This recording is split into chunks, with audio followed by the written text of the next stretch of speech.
पर इंतहाई संगीन हालात हैं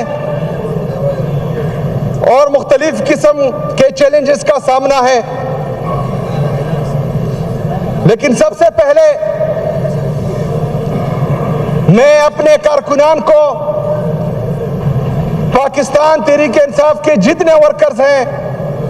पाकिस्तान की जितनी अवाम है, चाहे वो पाकिस्तान में है या हमारे ओवरसीज पाकिस्तानी जो पाकिस्तान का कीमती असासा है, उनको यकीन दिलाता हूं कि इमरान खान की रिहाई के लिए मैंने आज से जो है इकदाम उठाने शुरू कर देने हैं इंशाअल्लाह। इमरान खान के साथ साथ उनकी अहलिया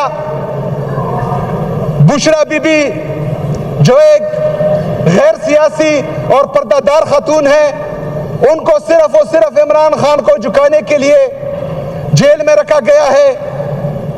उसके साथ साथ हमारे जितने भी पाकिस्तान तहरीक इंसाफ के असीरान हैं जो इस वक्त नाहक कैद में हैं, उन सबको ये पैगाम देता हूं इंतहाई आजिज़ी के साथ कि इंशाअल्लाह ताला